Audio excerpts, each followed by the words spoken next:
પાટનગર network news, અસલ ગુજરાતી મિજાજ।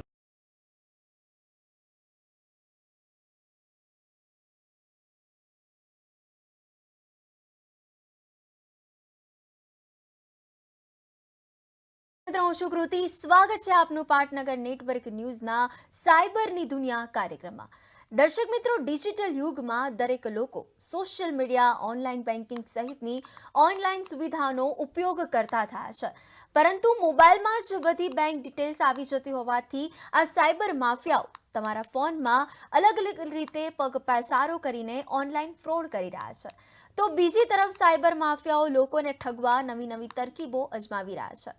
તો કેવી રીતે સાયબર માફિયાઓ લોકોને પોતાની માયાજાળમાં ફસાવીને પૈસા પડાવી લેતા હોય છે, તો ત્યારે આવા જ પ્રકારના ફ્રોડથી કેવી રીતે બચવું જોઈએ એ અમે તમને જણાવીશું અમારી આ સાયબરની દુનિયા શોમાં। આ અંગે વધુ જાણકારી આપવા માટે આજે અમારી સાથે જોડાઈ ચૂક્યા છે સાયબર એક્સપર્ટ માનસીબેન શાહ। સૌપ્રથમ સ્વાગત છે આપનું પાટનગર નેટવર્ક ન્યૂઝના સાયબરની દુનિયા કાર્યક્રમમાં। Thank you. સૌપ્રથમ આપણે પૂછવા માંગીશ કે હાલ રોજ બરોજ જે સાયબરની ઘટનાઓ સામે આવતી હોય છે અને રોજ આપણે ચર્ચા પણ કરતા હોઈએ છીએ, ત્યારે આજે તમામ કામકાજ ઓનલાઈન થઈ ચૂક્યા છે, તો ત્યારે ડિજિટલ પ્લેટફોર્મ, એક મેસેજ અને એક બેંક એકાઉન્ટ ખાલી જ ને? જી, હવે તમે અત્યારે રોજબરોજ જે ન્યૂઝમાં જોવો છો કે સાયબર ફ્રોડ કઈ રીતે લોકોને ઓનલાઈન લૂંટી રહ્યા છે, અને એ પ્રથમ તો તમને એ ઘટનાની જાણ થાય ત્યાં સુધીમાં તો તમારું બેંક એકાઉન્ટ ઓલમોસ્ટ ખાલી થઈ ચૂક્યું હોય છે।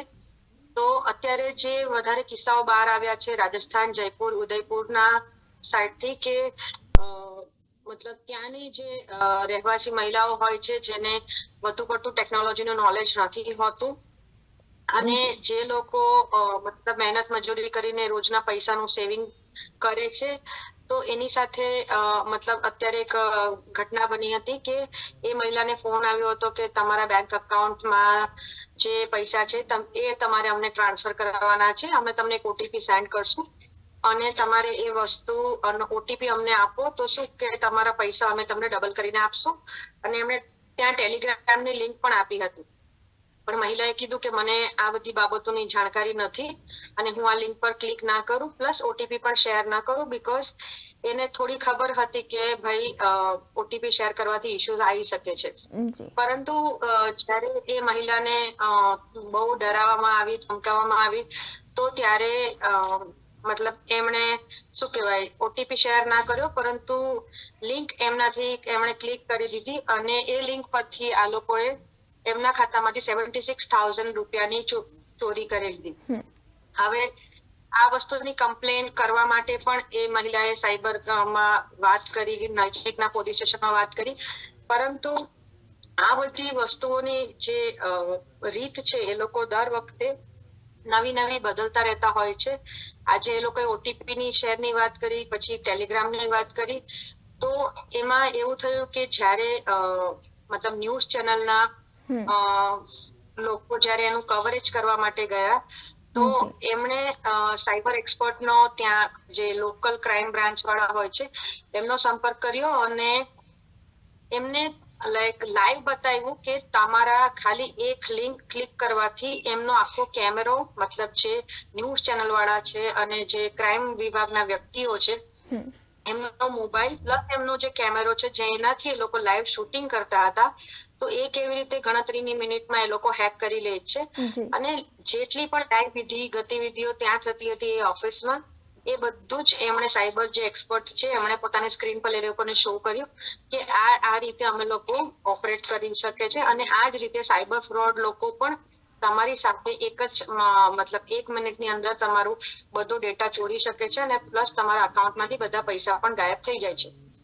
હવે એમાં એ વસ્તુ હતી કે જે સાયબર ક્રાઇમ વાળા વ્યક્તિ હતા એમણે જે કેમેરામેન હતો એના મોબાઈલ પર એક લિંક મોકલી હતી, અને એ લિંક પર આ લોકોએ લાઈક સપોઝ એમને ક્લિક કરવાનું કીધું, અને લિંક ક્લિક થતાની સાથે જ એમનો આખો મોબાઈલ પણ હેક થઈ ગયો, આખો કેમેરો પણ હેક થઈ ગયો।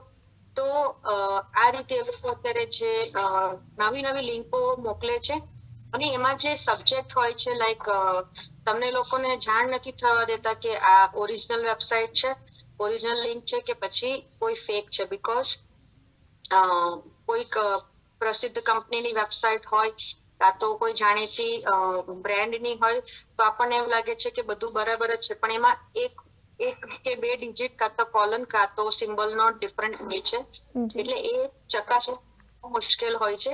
એટલે પ્રોબ્લેમ ત્યાં જ થાય છે કે જ્યારે તમે કોઈ અણજાણી લિંક પર ક્લિક કરો. અત્યારે જે નવા ફોન નંબર જે સાયબર ફ્રોડમાં આવ્યા છે કે તમે કોઈ પણ કન્ટ્રીમાંથી ફોન આવે તો તમે ઉપાડવાનો નથી હોતો, એની મતલબ સાવચેતી રાખવા માટે. પરંતુ અત્યારે લોકો જેમ કે આપણા ઇન્ડિયાનો કોડ +91 છે, પણ આ લોકોનો જે સાયબર ફ્રોડ નો જે કોલ આવે છે એ 9 ડિજિટ થી ચાલુ થાય છે. હવે ભૂલમાં કોઈ વ્યક્તિ +91 ની જગ્યાએ 9 ડિજિટ હોય અને ઉતાવળમાં ઉપાડી લે છે તો એ માધ્યમથી પણ એ લોકોનો ફોન આખો હેક થઈ જાય છે.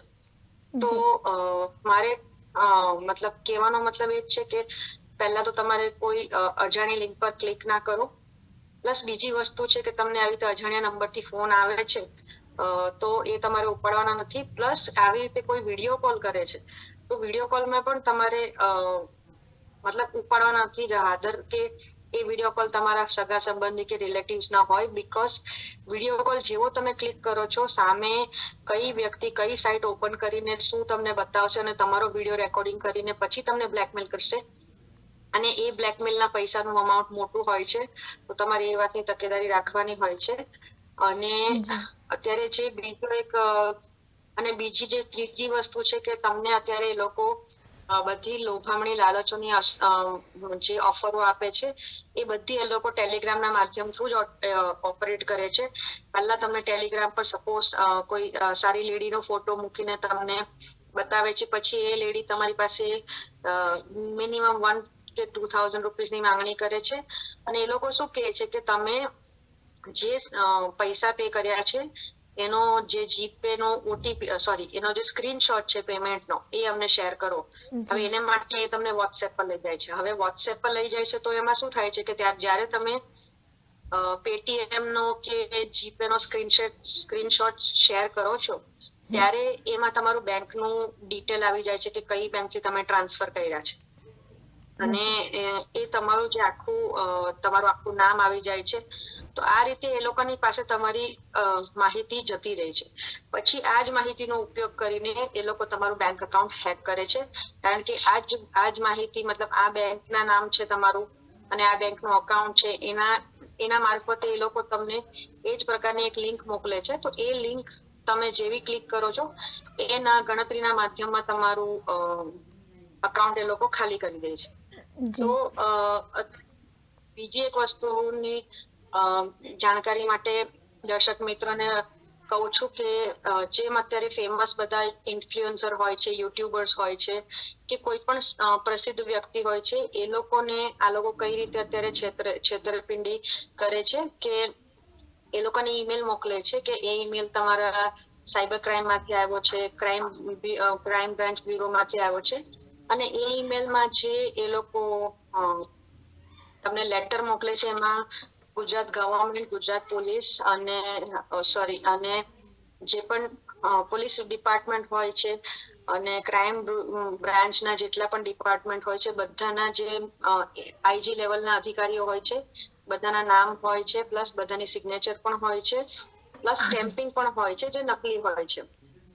આ બધાનો ઉપયોગ કરીને એ લોકો જે યુટ્યુબર્સ હોય છે, ઇન્ફ્લુએન્સર હોય છે, એ લોકોને એવો ઈમેલ કરે છે કે તમે તમારા મોબાઈલ કે લેપટોપ થી રાત્રે કે એવી રીતે તમે આ સાઇટો ઓપન કરો છો જે ઇલીગલ છે.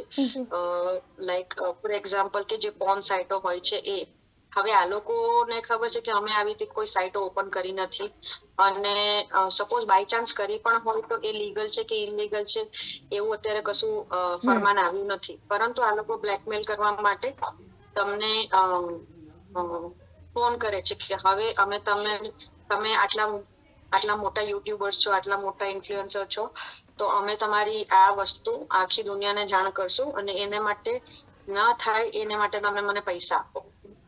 હવે જો કોઈને ખબર હોય કે આવી રીતે સાયબર ફ્રોડ થાય છે તો એ લોકો ચેતી જશે અને એ લોકો ક્રાઇમ બ્રાન્ચમાં ફરિયાદ કરશે. પણ જો કોઈને ખબર ના હોય તો એ લોકો આ વસ્તુની ગેરફાયદો ઉઠાવીને આ લોકોને, કારણ કે સપોઝ કોઈના પણ ઘરે કે કોઈના પણ રિલેશનમાં ખબર પડે કે મારો છોકરો કે મારી છોકરી ફોન જેવી ખરાબ વેબસાઇટ પર અને આ બધું જોવે છે એવરી ટાઈમ, તો કોઈનો પણ ડેફિનેટલી સમાજમાં એમની જે રિસ્પેક્ટ હોય છે એ ડાઉન થવાની છે.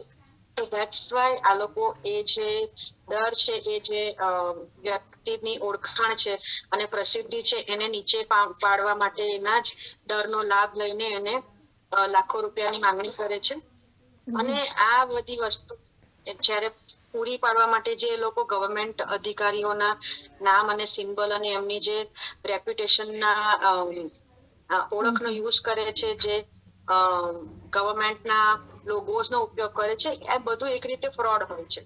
પરંતુ જ્યારે તમારે આ વસ્તુની ચકાસણી કરવા માટે પહેલા તો તમે કોઈ નજીકના પોલીસ સ્ટેશનમાં ફોન કરી શકો છો કે આવી રીતે અમને કોઈ લેટર આવી શકે છે કે નહીં. અને જે પણ વ્યક્તિના નામ લખ્યા હોય તમે એ લોકોને મતલબ કોન્ટેક્ટ કરવાની ટ્રાય કરો. પ્લસ અગર ના થાય તો તમે ડેફિનેટલી સાયબર ક્રાઇમ 1930 પર તમે કોલ કરીને તમારી ફરિયાદ નોંધાવો તો તમને સામેથી એ લોકો ફોન કરશે. જે તે સ્ટેટમાંથી તમારું આ ક્રાઇમ થયો હોય એ સ્ટેટના જે પણ સાયબર ક્રાઇમની ટીમ છે એ તમને ડેફિનેટલી મદદ કરવાનો ટ્રાય કરશે. સો આ રીતે બધા કિસ્સાઓ બહાર આવે છે અલગ અલગ રીતે ફ્રોડના. તો એમાં તમારે એ જ વસ્તુ છે કે પહેલી વસ્તુ તમારે કોઈ સાથે ઓટીપી શેર નથી કરવાનું. બીજી વસ્તુ કોઈ અનનોન લિંક પર ક્લિક નથી કરવાનું. થર્ડ વસ્તુ કે તમે શું કે ટેલિગ્રામના માધ્યમથી અત્યારે જે ઘર બેઠા કામ કરવાની જે હર વખતની ઓફર આવે છે એ બધી વસ્તુ ખોટી હોય છે. પ્લસ જે ચોથી વસ્તુ છે કે ફ્રી ડિસ્કાઉન્ટ અને કૂપન્સના નામે જે તમારી સાથે એવરી ટાઈમ ફ્રોડ થાય છે તો એ તમે લાલચમાંથી બચો. તો આ બધી વસ્તુઓનો ધ્યાન રાખો અને ડેફિનેટલી તમારા ફરિયાદ માટે તો 1930 અને ગવર્મેન્ટ વેબસાઇટ સાહેબ છે જ. જી બિલકુલ. તો તમે આ બધી વસ્તુથી સતર્ક રહી શકો છો. જી, આપણે જોઈ રહ્યા છે કે અનેક કૌભાંડો સામે આવી રહ્યા છે, છેતરપિંડીનો લોકો ભોગ બની રહ્યા છે, એમની માયાજાળમાં પણ ફસાઈ રહ્યા છે.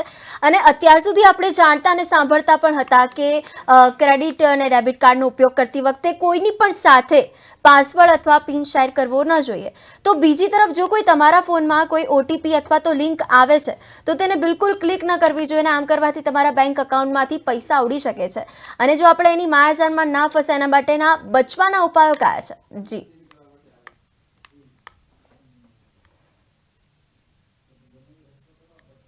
ક્રેડિટ કાર્ડ ને ડેબિટ કાર્ડની વાતો કરીએ તો ડેબિટ કાર્ડથી હમણાં ઘણા બધા ફ્રોડ એવી રીતે થાય છે કે પહેલા તો સપોઝ તમે કોઈ લેપટોપથી તમારું ડેબિટ કાર્ડ યુઝ કરવાનો ટ્રાય કરો છો કોઈ ઓનલાઈન સાઇટ પર, તો જે ફ્રોડ લોકો હોય છે તમે જે બી તમને ઈમેલમાં લિંક આવી હોય છે એમાં ટ્રોજન વાયરસ નાખી દે છે અને એ લિંક પર તમે ક્લિક કરો છો તો જે સપોઝ તમારી વેબસાઇટ હોય છે, જેમ કે તમે એમેઝોન પરથી બાય કરો છો એવી જ ક્લોન વેબસાઇટ એ લોકો બનાવે છે અને એ જ વેબસાઇટ પરથી એ લોકો તમને ખરીદી કરવાનું કહે છે. તમે જેવી એની વેબસાઇટ પર જાઓ છો, તમે તમારા કાર્ડનો ડિટેલ ફિલઅપ કરો છો એટલે તમારી બધી ડિટેલ એમની પાસે આવી જાય છે. પ્લસ તમે સીવીવી નંબર આપવાનો વાત કરે છે એટલે આ બધી ડિટેલ એમની પાસે જતી રહી છે. ભલે તમે બાય કરી હોય છે વસ્તુ 1000 રૂપિયાની, પણ પછી એ ડેબિટ કાર્ડની ડિટેલ એની પાસે જતી રહી છે તો તમારું ડેબિટ કાર્ડ મતલબ તમારા સામે જ એ લોકો ખાલી કરી દે છે. બીજી વસ્તુ જે છે કે એટીએમમાં પૈસા ઉપાડવા માટે જે એટીએમ ચિપ જે એ લોકો અત્યારે કેમેરો લગાવીને, નકલી કેમેરો લગાવીને જે તમે કોડ જ્યારે પ્રેસ કરો છો પૈસા કાઢવા માટે, એમના પિન પર તમે અગર સ્લાઇટલી આમ ટચ કરશો ને તો તમને ફીલ થશે એટીએમ ના જે બારકોડ હોય છે એની ઉપર અગર કઈ લગાવેલું હશે લોકોએ ટેપ કે કશું હિડન કેમેરાસ તો તમને ખબર પડશે. કારણ કે આમ મતલબ તમે જોશો ને તો એ તરત ઉખડી જશે, મતલબ અગર ઓરિજિનલ ના હશે તો. એટલે એ રીતે તમારો એ લોકો જે કોડ હોય છે સિક્યોરિટી કોડ એ લોકો કોપી કરે છે. હવે કોપી થઈ ગયો એટલે ડેબિટ કાર્ડનો પિન એમની પાસે આવી ગયો, ડેબિટ કાર્ડનો નંબર તો એમની પાસે હોય જ છે. એટલે આ રીતે તમારું ડેબિટ કાર્ડ એ લોકો ખાલી કરે છે. પછી જયારે તમે બી કોઈ બી યુપીઆઈ ટ્રાન્ઝેક્શન કરો છો અને તમને સામે કહે છે કે અમે તમારી આ વસ્તુ મતલબ તમારી આ વસ્તુ અમને જોઈએ છે કોઈક તો એ વસ્તુ જોઈએ છે તો તમારે મતલબ તમારે જયારે એ વસ્તુ કોઈને આપવાની હોય છે રાઈટ, ત્યારે તમારે કોઈ સ્કેનિંગ કરવાનું નથી હોય છે. તમારે જયારે વસ્તુ ખરીદવાની હોય છે ત્યારે સ્કેનિંગ કરવાનું હોય છે.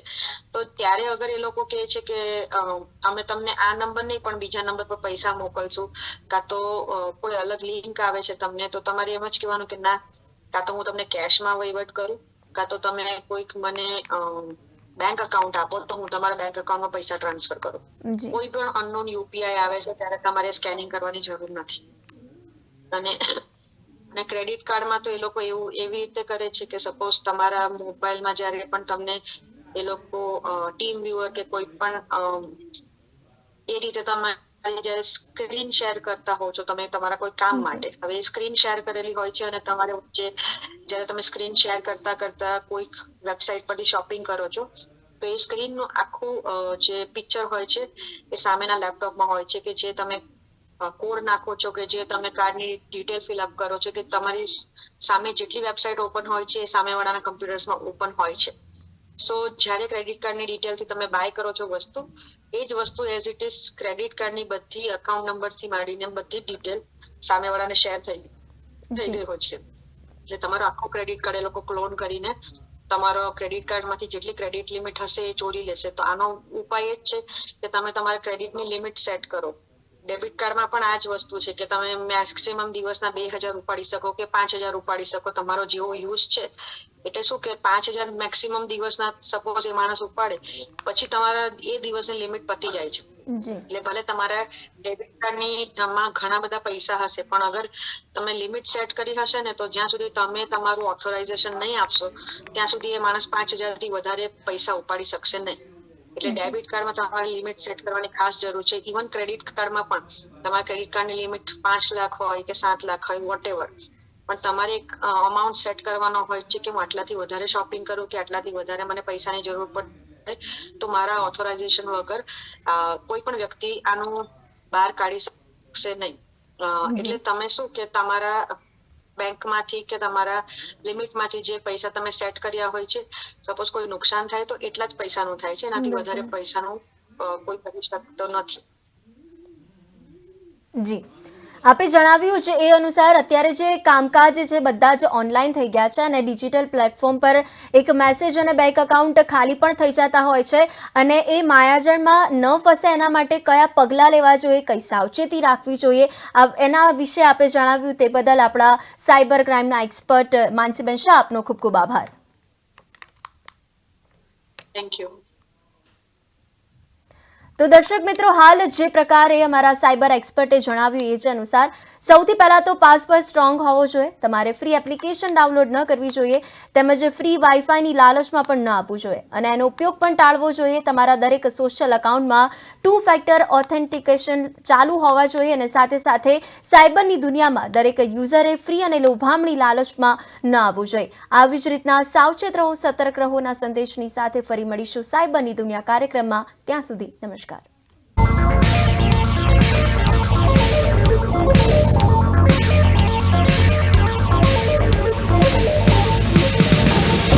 પાટનગર નેટવર્ક ન્યૂઝ, અસલ ગુજરાતી મિજાજ.